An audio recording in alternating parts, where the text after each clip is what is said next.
Welcome back to Crownspiracies, the podcast where pageantry gets personal. Each week we're unwrapping the sparkle, the stories, and the secrets behind the crown. I'm Katie, and I'm here with Chrisanne, and we have a very long anticipated episode for you guys today. This is all about the crowns, the confusion, and the chaos of the time that our event overlapped with another large organization, a large event that ended up creating a lot of issues. And I'm sure if you've been around us or you've been part of our organization, you've heard about this, but this is going to be the real story of what happened alongside the Blind People Convention and the community that we were interacting with at internationals a couple of years ago, and just the truth behind what happened there, because there's been a lot of stories that have come out from it, and just we want to set the record straight and also just give you the inside scoop on what actually went down. So, Chrisanne, you want to kick it off with what happened before we actually got there? So if you are new to pageantry or have never run a large-scale event before, you are not told if you are sharing the space with another group until you get there. So, for example, usually we'll know, okay, well, someone else is in ballroom D, but they don't tell you who that is. Usually it's a completely separate person that they're working with. A lot of times they don't want to tell you who it is that they're working with. Let's say it's a giant wedding and they are afraid that you might be afraid of the noise or whatever the case may be. They don't tell you to avoid any issues before the event gets started. So we knew there was another event in this hotel before we had arrived, but I get a phone call from Brittany, who's one of our staff members, and she said, I'm just going to let you know before you get here, this is a giant convention for blind people. we're not going to name the organization at all in this podcast, but it's a giant convention for the blind. And another disclaimer, when we are talking about the different situations, we are not talking about the blind community as a whole. We are talking about organizers of a particular event and then people who attacked us that are within this community. And this is not a representation of the group as a whole, but rather the actions of some individuals. So I think that's an important place to start. We found out the blind convention was going to be there, and Holly and I were actually optimistic because it was a great opportunity to learn and grow, and our delegates to have that opportunity to learn and grow and meet new people. Myself, and I know you as well, Katie, have been around people of different abilities our entire lives. My mom was physically disabled her entire life, pretty much, as far as, growing up all the way till when she passed away. And I have other family members who have different ability levels as well. And that's never been something that, we heard, oh no, there's a blind convention. Oh no, that's not what was going through our head. It was an exciting opportunity for our girls to experience, this community and see how they can learn and help and grow, all together. Yeah. And with that too, this is, again, we've been around people of different physical and intellectual ability levels before. So again, this was not anything that we were nervous about. If anything, we were excited for our girls to interact with this community and educate themselves and be able to grow as people, like you said. So all of that being said, we had made our group well aware of what was going on and that we were going to be overlapping. It was just 2 days that we were overlapping. Their event was finishing up as ours was beginning. So we did give our group of delegates a heads up. There were some people in our event that year that had family members that were with them that are also part of the blind community. And so it was a nice opportunity for them to also be able to interact with that group and to be able to learn more about their organization. But what transpired over those 2 days was something that we did not expect to occur at all. It was very unfortunate how this all transpired, and we'll start with just the story of what actually happened. So we have a space of the hotel itself that is contracted specifically for us, as did this other convention. So we really tried, even in the common spaces, to not overlap as much as possible, just for purposes of like safety, wanting to give them their space, us wanting to have our particular space. Again, we're two different events coexisting at the same time, nothing personal, but We did have a lot of people at our event that we had a particular space. Whatever, neither here nor there, be it as it may. We have an event, if you're not familiar with our organization, we have an optional event called Top Model. That's basically a live photo shoot. An independent contractor that was working at that event specifically was doing the photo shoot in kind of an alcove off of a second floor hallway near where the bathrooms were. So again, could be considered common space, but was off out of the way. She was also aware, our judges were aware that there were people that might be walking through trying to find the bathroom, just to kind of, again, help them on their way if they did need assistance. So with that, there was a gentleman that was walking by, and for reference and for context, the person that was doing this photo shoot had large light setups that are A, expensive, and B, difficult sometimes to maneuver. Like if you trip over it, you're probably going to face plant and get hurt. That's just how it is. It's just a very large, it's expensive equipment that she had with her. So the gentleman that was walking in the area was about to trip over this light stand that she had, and she didn't intend for it to come off aggressively. She only intended to call out when she couldn't physically get to him. She was standing several feet away from him. She could not reach out to him to say, hey, watch out, and like offer a hand to grab him, to help him stop him from falling. So she had to yell out to him to say, hey, watch out. And I guess the tonality of it, again, not her intention, the tonality of it came off a little aggressive and a little startling to the gentleman. He did end up falling, and one of our judges then assisted him getting up. And it wasn't even this gentleman that then went and spoke about this incident, as we'll call it. It was a bystander who happened to know the gentleman, who wasn't even involved, who did not clarify with the person holding the photo shoot to say, hey, just want to let you know for future reference, that can come off a little jarring and a little startling. So just want to educate you on how a better way to approach a person of this community would be in that scenario. No conversation was had. This bystander just decided to see what she saw, not offer any clarification, and then take to social media to post about what she thinks she saw, and how the gentleman was treated like a dog, was assaulted, and we were so aggressive towards him, meaning like our judges and the person that was holding the photo shoot, kind of just involved our entire organization with this post, and it ended up going viral. And that virality of it then snowballed into other facetious allegations that never occurred. And it was quite disturbing, the things that were being said.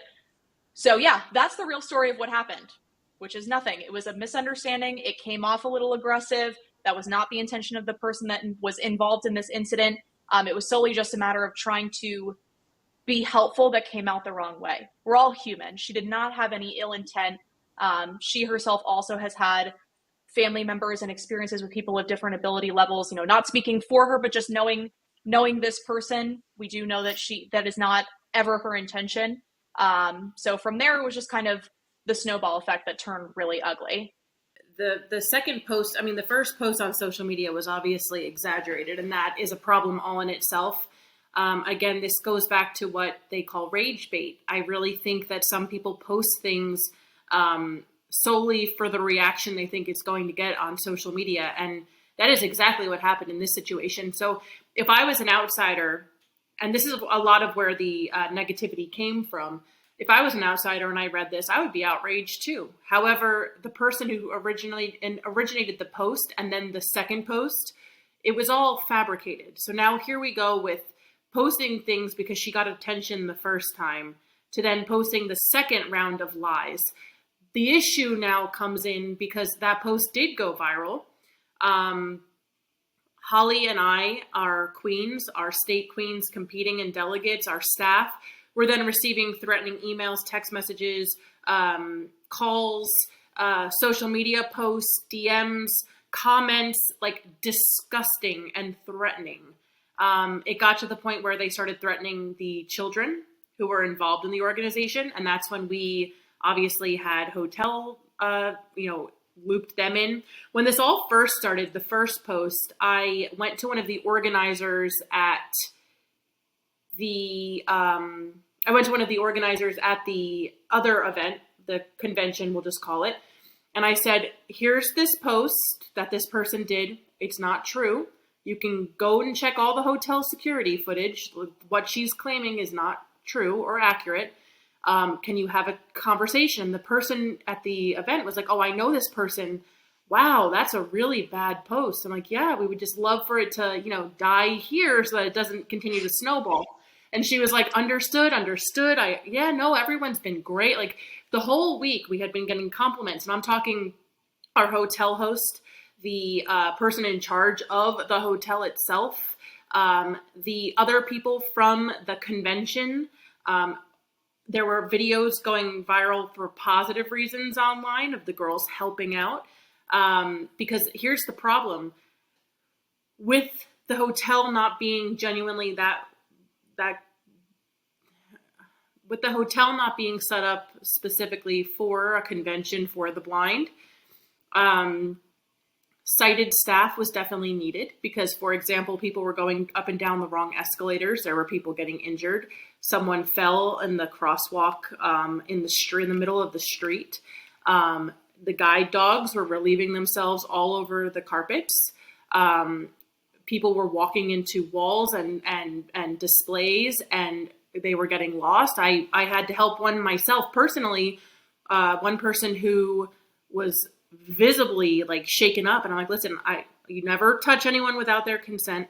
But I went up and I said, hi, I'm Chrisanne. Do you need some help? And she's like, yes, please. Just if you put your arm out, can you guide me back to where the bathrooms are? I just need to go to the bathroom. So, I mean, like, we had been helping, and Holly made it very clear in the orientation speech that we are to be gracious and kind and helpful. And the speech that the other organization did as far as the pageant girls after that post was not as kind. I think this is another example of when people hear the word pageant, all these negative connotations and stereotypes start getting brought up. And it's unfair because these ladies were nothing but kind. The second post in general is the one that I have the bigger issue with, because if any of those allegations were true, the hotel would never have us back on their premises again, ever.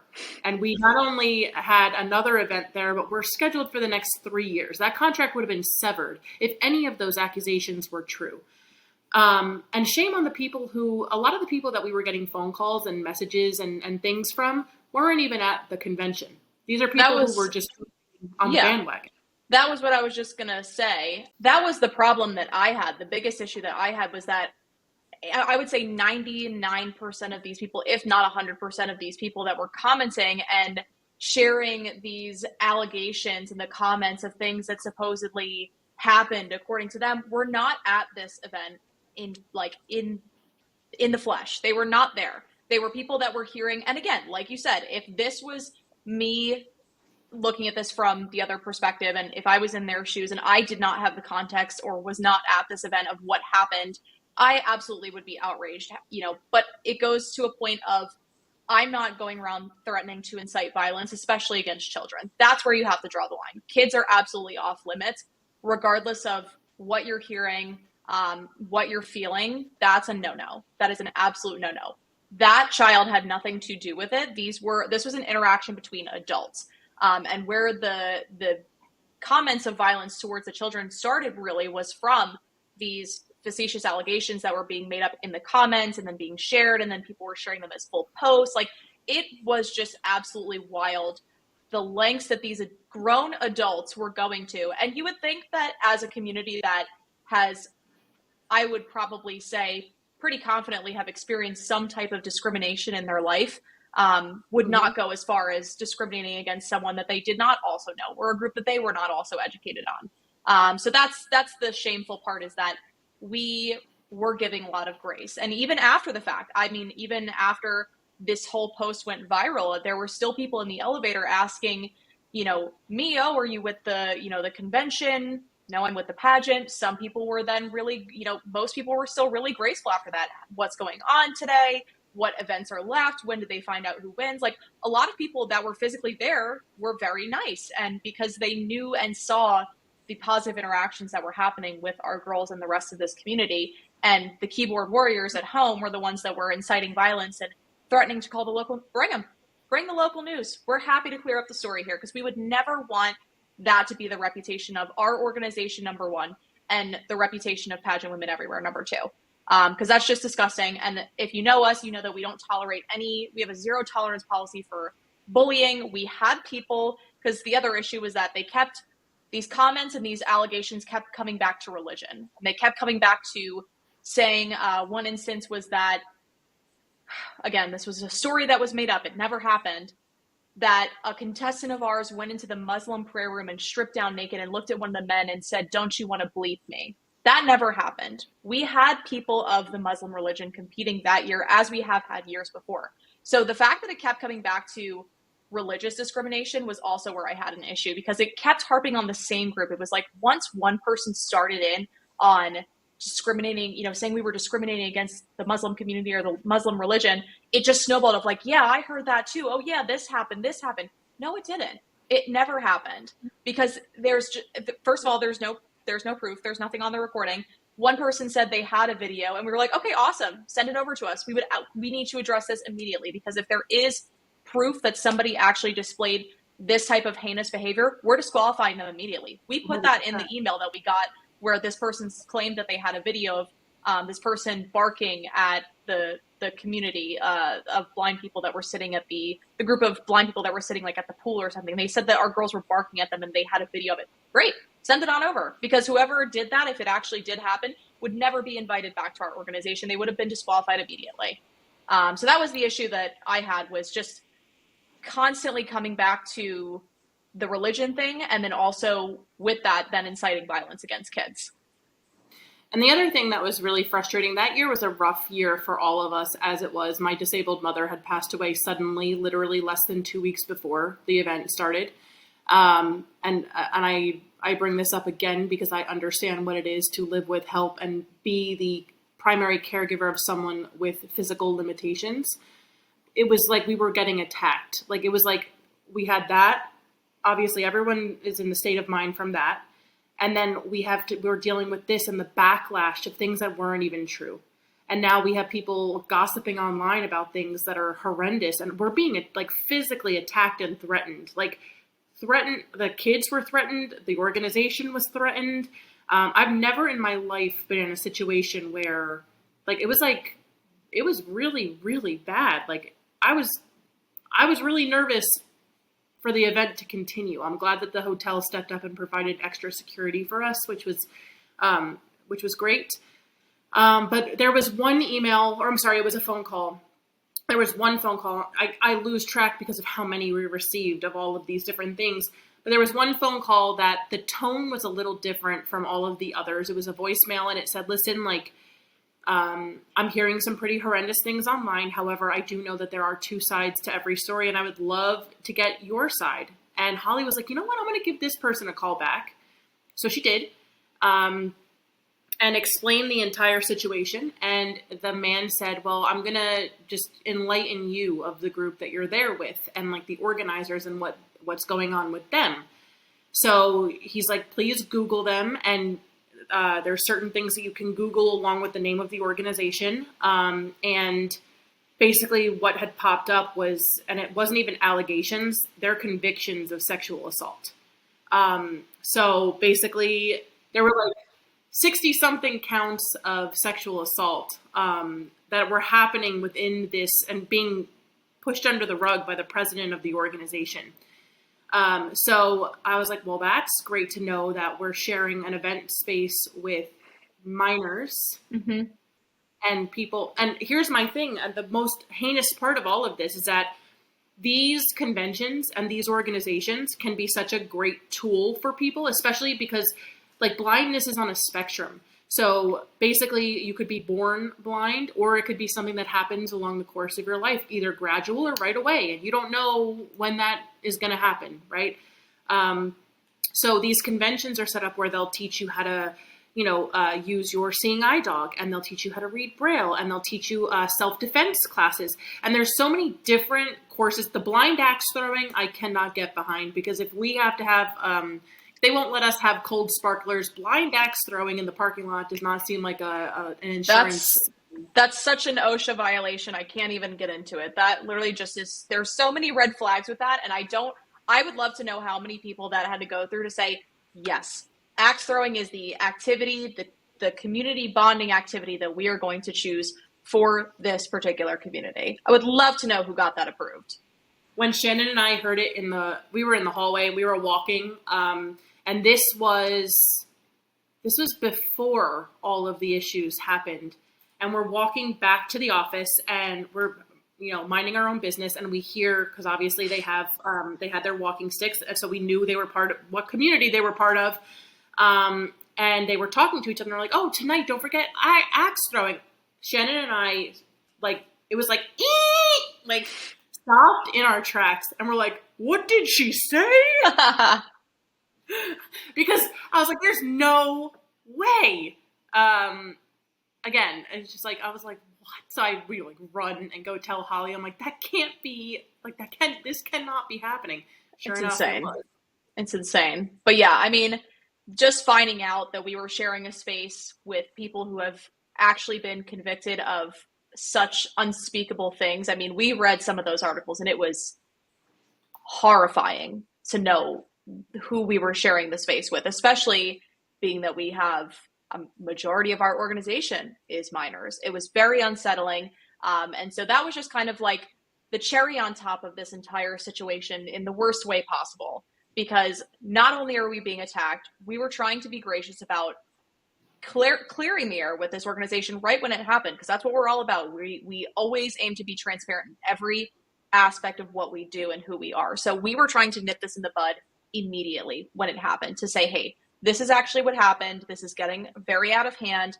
We want to set the record straight, and we would love for you to also do the same with your community and your group that's here with you. That was not accepted well from, it was two different things of what they said and then what they did. But yeah, I mean, don't throw stones if you live in a glass house, because karma's... A lot of things happened that week that we are not even going on the record and saying. A lot of things happened, including actually there was an assault on one of our staff members because someone hit him in the groin with their walking stick while he was using the urinal, and he went forward and smashed his head. So there's a way more than that we have, but it's at that point we just wanted the nonsense to end, because the person posting, I don't know if it was the first time they've ever had a post worth more than 2 comments before. The first time they've ever gotten attention in their life. That's the energy it was giving, and I'm not trying to be mean, but with the amount of lies and the amount of hate and violence incited toward children that these posts cause, that's why I'm being the way I'm a little bit feisty about this one particular person who started all of this over nothing. But I think that she felt important, and she felt like, okay, well, that post did so well. Let's come up with a whole bunch of other stuff that we can make up. And that's unfair. That's unfair because... Yeah. And on top of being physically in the same space with child predators, we're just going to call it like we see it, on top of being in the same space as these convicted predators and criminals, they're also, every single person that saw this post was sharing it to then their friends, and sharing the address of where we were, and sharing our website, and hey, co-host, and sharing all of the events that were going on where these minors are. So not only are we already concerned about the safety of our delegates with the people that are in the building, but now we also have to be concerned with the people that could potentially be seeing this outside of the building and coming to our event. That could be violent, could be predators, could be criminals. Whatever the case may be, you are now jeopardizing the safety of everyone in our organization, and we take that extremely seriously. So just all of this, and it was just so unnecessary for this to transpire the way that it did, because it was just, again, it stemmed from a genuine misunderstanding, miscommunication, if you will. There was no ill intent behind what happened with the person that was contracted at the event doing the photo shoot, where all of this started from. And again, it didn't even come from the individual who it happened to. It happened to a bystander who happened to see whatever she thought she saw and spin it out of control, and did not ever ask to say, hey, I just want to let you know that wasn't the appropriate way to handle this. That's all it would have taken to end this right there. So it was just so beyond what needed to ever occur in that situation with this particular group. And karma doesn't miss. So best believe Well, she will come back around and get you. the other funny part about all of this, and my favorite email of all time, I really want to print it and frame it because it was one of my favorite emails your mom has ever sent. Holly works for a multi-million-dollar law firm. I'm just going to put that out there because she's a BAB. If you know what that is, if you know, you know. If you don't, you'll figure it out one day. I'm not telling you. But she works for a multi-million-dollar law firm. She knows what she's talking about. She manages that law firm and helps all these lawyers write some pretty great correspondence back and forth. But this email was by far my favorite correspondence your mother has ever written to this day. Every sentence. So first we got an email from the president of the organization. And he said that he would love to have set up a Zoom with us so he could educate us on how to properly be around and interact with the blind community. And that the things that happened were atrocious and that we should be ashamed of ourselves and we need to educate our delegates about that. And I'm like, whoa, whoa, whoa. Your mom then wrote back, and I swear if you printed it out, it probably would be like a good 4 pages long. And every sentence, it was like, mess around and find out. It was like, yeah, you want to go there? Well, also this. And all these, here are, she literally, at the very bottom. She hyperlinked the convictions. She hyperlinked the convictions like a boss. And the guy who's in charge, his name was one of the ones who was like pushing it under the rug and was like getting accused of pushing it under the rug. Yep. So she's like, wait, is it? If I'm not mistaken, is this you? Literally, never. He never responded. This you, buddy? It was the best email. I seriously, if I ever write a book, I'm publishing the email. I mean, we have nothing to hide because we wouldn't speak on this issue if there was actually something that happened. We would have also just like let bygones be bygones, taken the responsibility, accepted responsibility, issued an apology, and then moved on. No, we're not apologizing for something that didn't happen. We stated that this was a miscommunication. There was no ill intent behind this. We had been nothing but supportive. And all of these other allegations that came out after the fact, after that first post of just racial discrimination, religious discrimination, ability level discrimination was just completely untrue. And that's we're never going to take accountability for something that never actually happened, something that we didn't do. If it actually happened, he barked at the people. Yeah. That would be on video. Right. They were also saying that some of the other topics that they said was, or things that they claimed were said were that somebody said there was a group of girls that were saying that all Muslim men are terrorists. Never happened. That all Muslim women are insert very vulgar description of a woman. You could think of a bunch of them. It probably fits the description of what I'm referring to, but we got to keep this 18 and under appropriate. So there were just a lot of things that were just, again, spiraling out of control. A lot of it focused on the Muslim religion, which, again, we had someone that was of Muslim religion competing that year. It never happened. It simply never happened. There was nothing else to say besides that. So, and it just, again, it goes to show how quick people are to make assumptions about the pageant community, just unfortunately from the reputation that this industry has gained from shows that have been on reality television and just things that have been in magazine articles about people that are involved in the pageant community. And they don't get to see the good side of things. And they don't get to see organizations, not just ours, but other organizations like ours that are created for purposes of establishing brilliant and intelligent and kind young women and ladies that work on social life skills and skills that will go with people through their career, through their personal life. Nobody really seems to get that. Even when you explain it, they don't want to believe it unless they see it. And there are a lot of cases where people have said, wow, I was really wrong. I had no idea that that's what pageants was all about and that this is something that pageants could do for people. But they just knee-jerk reaction about one thing. And again, if we, on the opposite side of things, if we had seen that post and just taken what was being said we would absolutely be enraged. We would be so upset and angry that somebody had the gall to say that about somebody in our community or do that to somebody in our community. So I can understand that. But going as far as then sharing the location of minors, sharing that they were going to do violent things and incite basically riots at our event. They were messaging the Injure, minors too. yeah, messaging minors on their title holder pages. Thankfully, parents run those accounts and intercepted those, and we were just relaying the message of do not engage with any of this. It is not something that we do online. We do not play that game. And it was just a very unfortunate situation. And again, if you're forgetting, this all happened over 2 days. That was all it took. 2 days. So by the end of it, we were very relieved, as far as like everybody was walking on eggshells. By the end of that first day, after this had all initially happened, by the end of day 2, everyone was nervous to be anywhere outside of our ballroom. We had to remove a few people from our ballroom because they had walked in and were recording, again, minors, and sharing it God knows where. Can't say for certain with that group, unfortunately.